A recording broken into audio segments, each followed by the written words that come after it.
أعوذ بالله من الشيطان الرجيم بسم الله الرحمن الرحيم الحمد لله رب العالمين وصلى الله على محمد وآله الطيبين الطاهرين.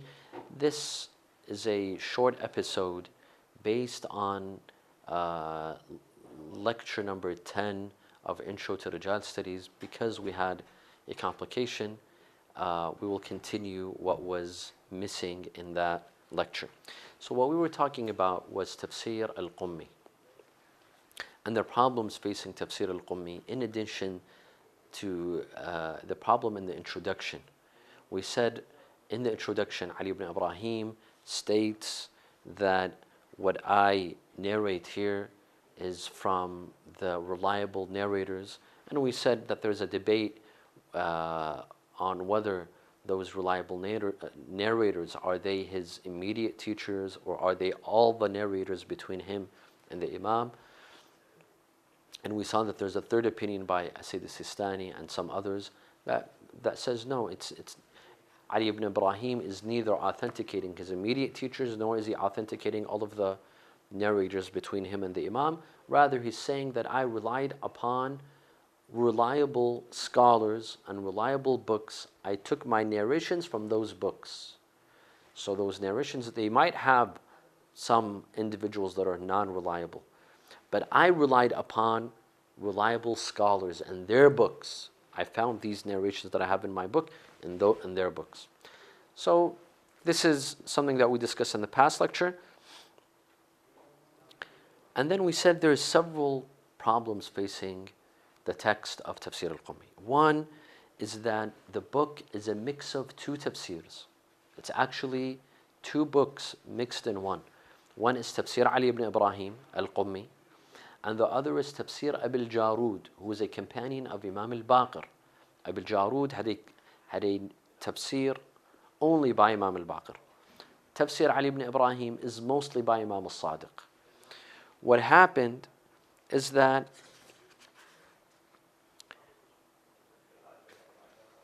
Al-Abbas,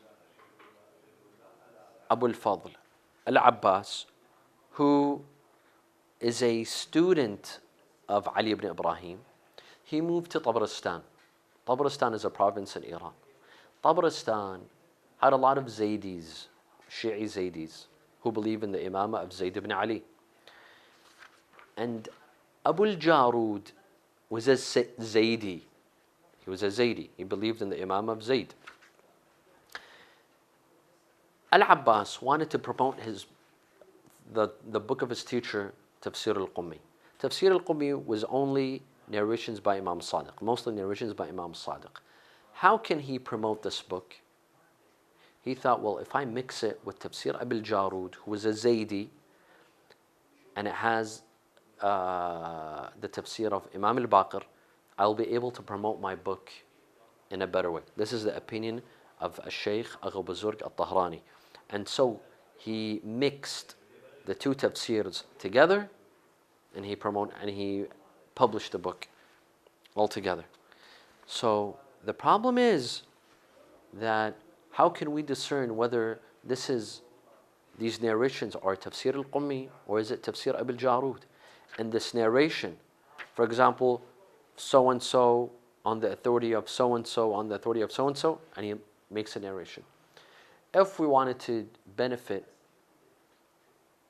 from these narrations and say that there's a mass authentication, how do we know that these narrators, are they the narrators found in Tafsir Ali ibn Ibrahim, or are they found in Tafsir Abil Jarud? This is the problem. Another problem is, how do we know the introduction? If these two tafsirs were mixed together, Tafsir Ali ibn Ibrahim and Tafsir Abil Jarud were mixed together, the introduction that says, what I bring in this book is narrated by credible sources, how do we know that this is Ali ibn Ibrahim? How do we know that it's not someone else? How do we know it's not Abu Jarud? Or maybe it's Al-Abbas, the student of Ali ibn Ibrahim, or someone else. This is a second problem, that we don't even know if the introduction belongs to Ali ibn Ibrahim. The third problem with Tafsir al-Qummi is Al-Abbas, who compiled the two tafsirs and mixed between the two tafsirs of Tafsir al-Qummi and Tafsir Abil Jarud, we don't know if he's reliable or not. We don't know if he's thiqah or non-thiqah. And Sheikh Agha Buzurg al-Tahrani in his book Al-Dhari'ah, he specifically states that we don't know. فَلَمْ يُوجد لأبي الفضل العباس هذا ذكر في الأصول الرجالية. Yes, he's a grandson of Imam al-Kadhim. We know that he's from the progeny of Imam al-Kadhim, but that does not, simply being from the progeny of Imam al-Kadhim does not make him someone reliable. So this is the third problem. The fourth problem is that Al-Abbas is not the only narrator to this tafsir, which is a compilation of the two, a mix of two. There's another narrator that narrates from Al-Abbas. How do we know this? Because in the manuscript that we have of Tafsir al-Qummi, Tafsir Ali ibn Ibrahim al-Qummi, it begins like this: حدثني أبو الفضل العباس ibn Muhammad ibn al-Qasim. That Al-Abbas told me, and he begins to narrate the book. So the problem is not just with Al-Abbas who narrates the book of Tafsir al-Qummi. The problem is with the narrator that narrates from Al-Abbas. And that narrator, we don't even know who he is. Not just we don't know whether is he reliable or not reliable, we don't even know who his character is. What's his name?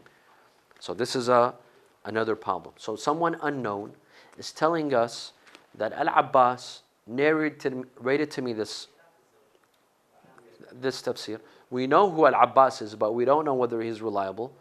And he's narrating to us a tafsir which is a mix of two books, two tafasir that are completely mixed. We can't discern which is Tafsir al-Qummi and which is Tafsir Abil Jarud. And we don't even know if the introduction was written by Ali ibn Ibrahim or by Abil Jarud or by Al-Abbas or by the narrator that narrates from Al-Abbas. So these are major problems. This is 4. A fifth problem is that Al-Abbas, who is a student of Ali ibn Ibrahim and narrates the tafsir from Ali ibn Ibrahim, he also narrates from others. Not just Ali ibn Ibrahim. For example, he narrates from Ibn Uqda. Ibn Uqda is definitely not a teacher of Ali ibn Ibrahim. In fact, he's the student of Ali ibn Ibrahim, because Ibn Uqda is a student of Al-Kulayni, and Al-Kulayni is a student of Ali ibn Ibrahim. Al-Abbas narrates from Ali ibn Ibrahim and from Ibn Uqda. That means that not everyone in Tafsir al-Qummi, they're the narrators of Ali ibn Ibrahim. They're the teachers of Ali ibn Ibrahim. They're the sources of Ali ibn Ibrahim.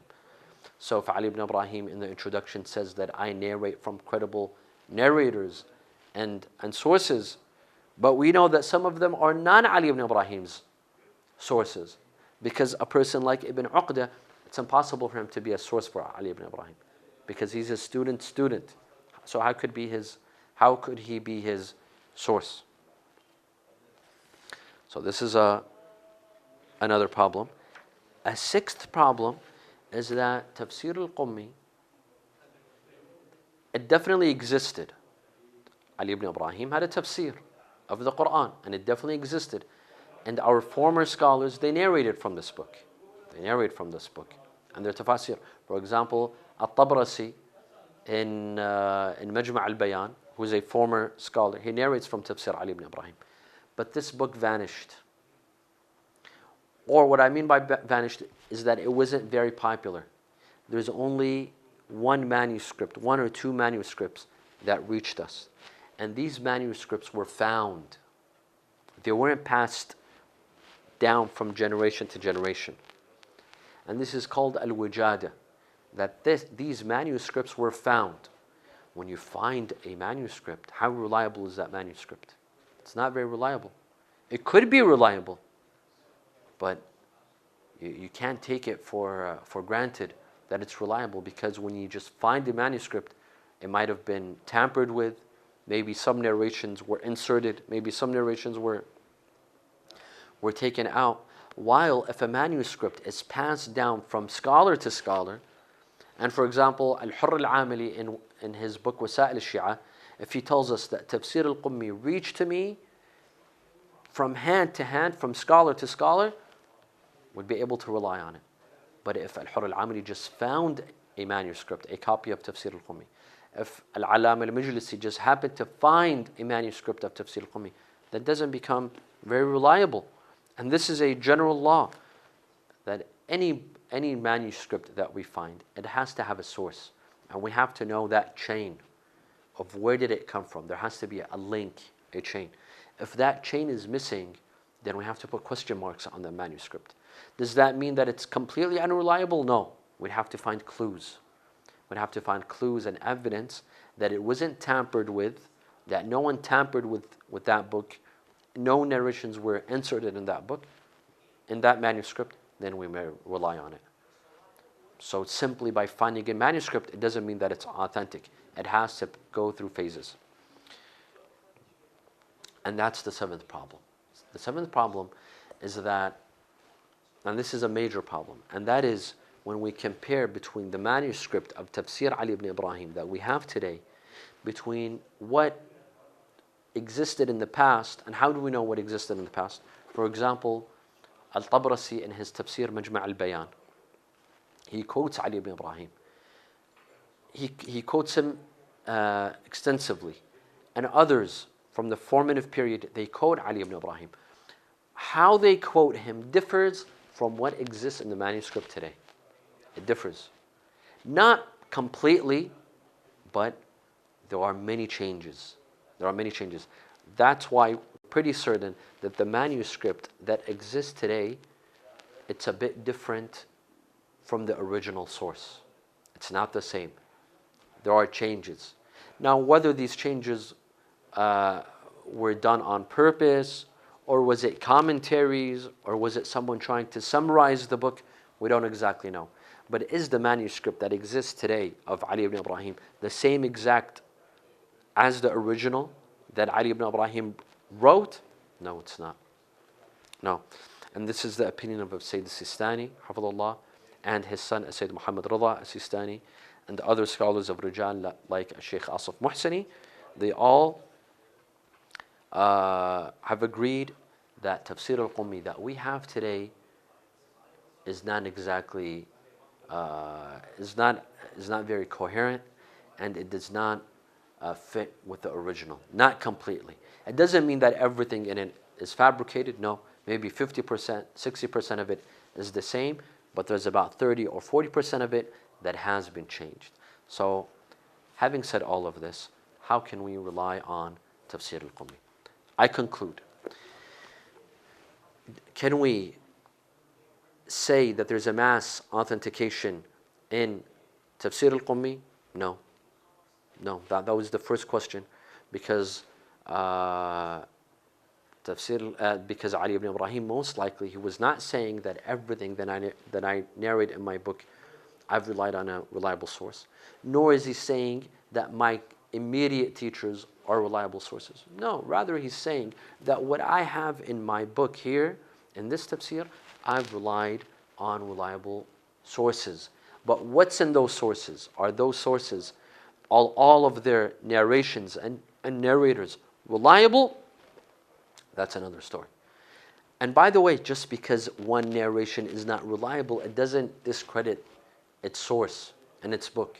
In fact, a chain of narrators might have individuals that are not reliable, but that narration can still be authentic.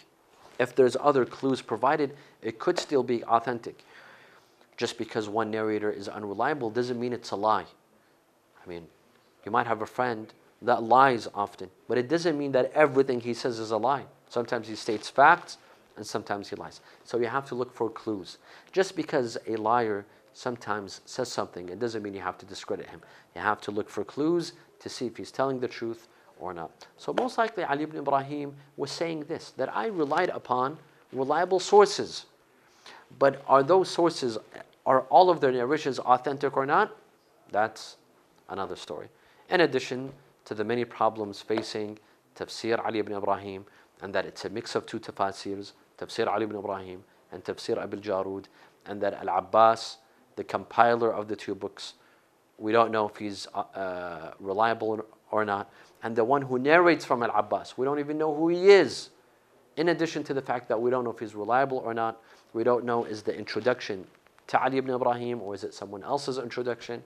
In addition to the fact that this manuscript did not reach us with a chain from scholar to scholar, and the fact that the manuscript of Ali ibn Ibrahim today, it differs from the original. All of this leads us to not depend on Tafsir al-Qummi when it comes to fiqh. Does that mean we have to throw the book away? No, we don't throw the book away. It's still a valuable book, but we cannot rely on it when it comes to fiqh. So we find a narration in Tafsir al-Qummi that says so-and-so is haram, so-and-so is wajib, we cannot rely on that. Wassalamu alaikum wa rahmatullahi wa barakatuh.